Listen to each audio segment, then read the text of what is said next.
नमस्कार। वक्त हो चुका है उत्तराखंड की आज की सभी ताजा और बड़ी खबरों का। चलिए शुरू करते हैं आज की सबसे अहम खबरों का सिलसिला। लेकिन उससे पहले अगर आपने अभी तक हमारे चैनल को सब्सक्राइब नहीं किया है तो तुरंत कर लें और वीडियो को लाइक करके अपने दोस्तों के साथ शेयर करना बिल्कुल न भूलें। बिजली पानी की दरों में वृद्धि का विरोध, हरीश रावत का मौन व्रत, 15 दिन राजनीतिक ब्रेक।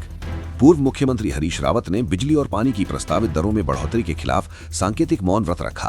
देहरादून में आयोजित इस उपवास के दौरान उन्होंने कहा कि जनता पहले से ही कमरतोड़ महंगाई से त्रस्त है और सरकार अब बुनियादी सुविधाओं के दाम बढ़ाकर आम लोगों पर अतिरिक्त आर्थिक बोझ डाल रही है।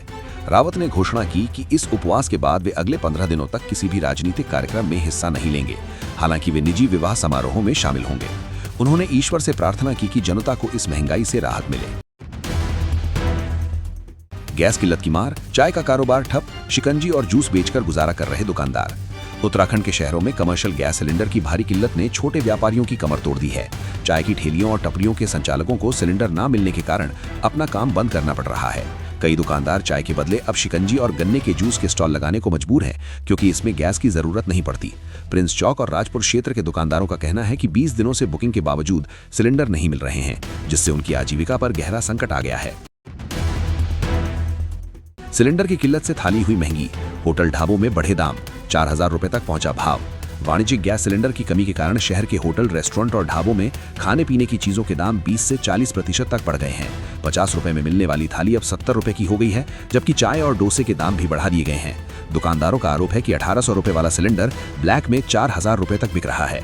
गैस की अनुपलब्धता के कारण कई छोटे ढाबे बंद हो चुके हैं, जबकि कुछ संचालक पारंपरिक भट्टी या छोटे सिलेंडरों के सहारे काम चला रहे हैं।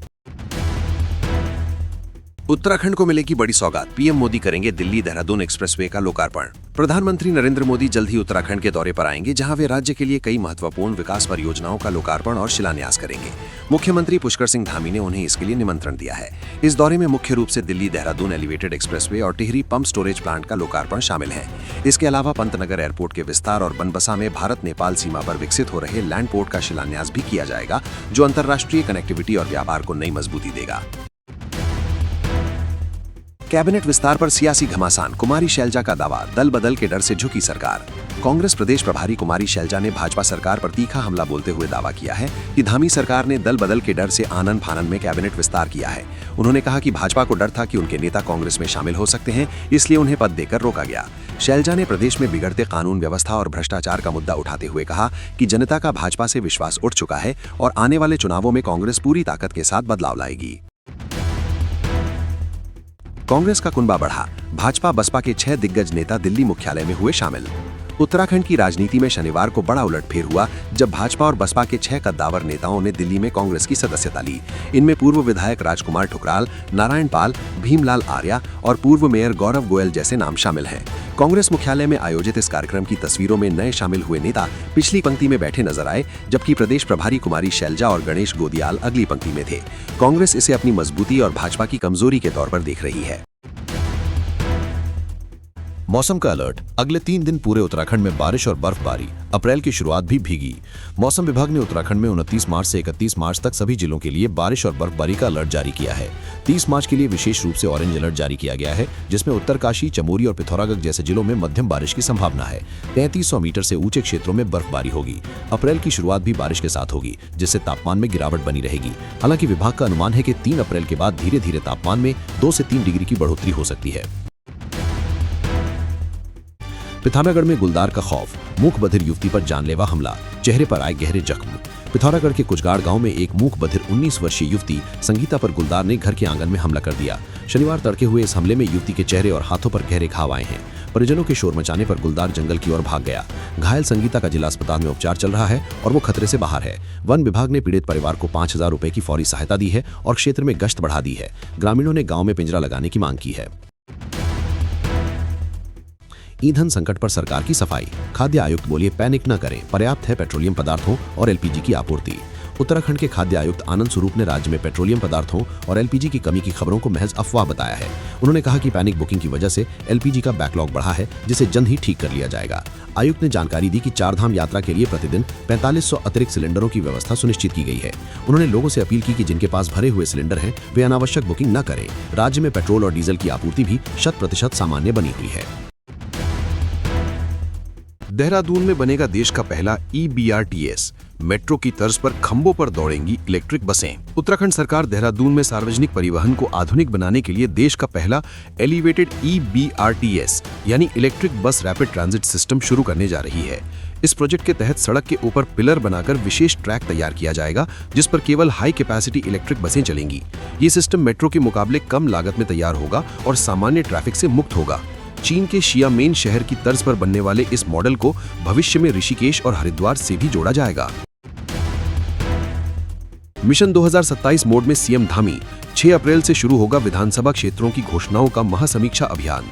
मुख्यमंत्री पुष्कर धामी आगामी चुनावों की तैयारियों के मद्देनजर 6 अप्रैल से अपनी लंबित घोषणाओं की मैदानी समीक्षा शुरू करेंगे। मुख्यमंत्री 6 चरणों में 29 विधानसभा क्षेत्रों के विकास कार्यों का जायजा लेंगे। शासन ने सभी जिलाधिकारियों को निर्देश दिए हैं कि वे घोषणा पोर्टल पर ताज़ा रिपोर्ट के साथ प्रस्तुतिकरण दें। इस अभियान की शुरुआत यमकेश्वर, पौड़ी और कोटद्वार जैसे क्षेत्रों से होगी। मुख्यमंत्री का उद्देश्य कार्यों की गुणवत्ता और समयबद्धता सुनिश्चित कर प्रशासनिक जवाबदेही तय करना है। धामी सरकार के 11 मंत्रियों को जिलों का प्रभार, विकास कार्यों की थामी कमान। उत्तराखंड की धामी सरकार ने शासन में कसावट लाते हुए अपने 11 कैबिनेट मंत्रियों को विभिन्न जिलों का प्रभारी नियुक्त किया है। राजभवन की मंजूरी के बाद जारी लिस्ट के अनुसार सतपाल महाराज को हरिद्वार की महत्वपूर्ण जिम्मेदारी दी गई है, जहां 2027 में अर्ध कुंभ होना है। सुबोध उनियाल को देहरादून, गणेश जोशी को टिहरी व रुद्रप्रयाग और धन सिंह रावत को अल्मोड़ा का प्रभार मिला है।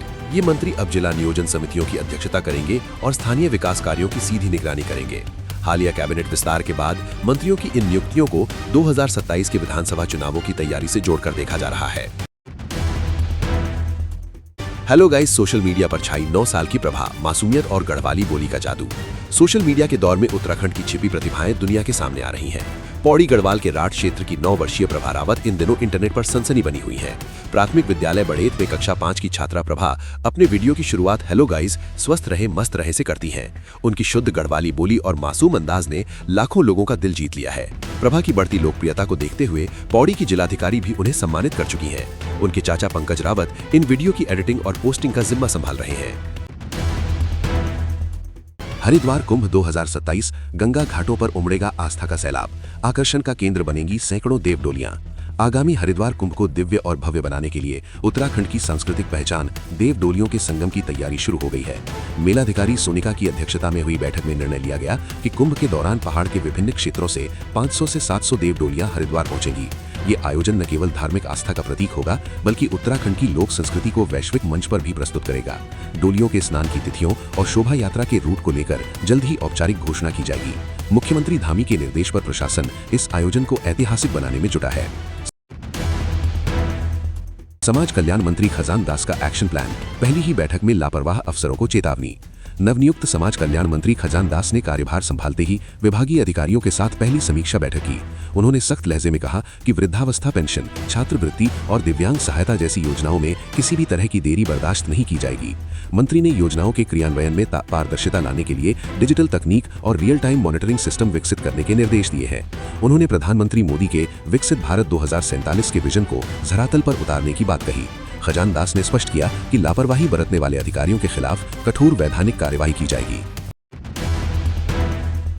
लोहाघाट के चमू देवता मंदिर में चैतोला मेले का आगाज। आस्था के संगम में 7 समंदर पार से पहुंचे श्रद्धालु। चंपावत जिले के लोहाघाट स्थित प्रसिद्ध चौखाम बाबा चमू देवता मंदिर में 3 दिवसीय चैतोला मेले का भव्य शुभारंभ हो गया है। ढोल नगाड़ों और पारंपरिक वेशभूषा के साथ हजारों श्रद्धालुओं ने मंदिर में माथा टेका। इस मेले की खास बात यह है कि इसमें न केवल स्थानीय लोग बल्कि विदेशों में बसे उत्तराखंडी भी अपनी जड़ों से जुड़ने के लिए पहुंचे हैं। पुरोहितों और मेला समिति के अनुसार ये मेला कुमाऊं की समृद्ध धार्मिक विरासत का प्रतीक है, जहां भक्त देवताओं के अवतरित होने के साक्षी बनते हैं।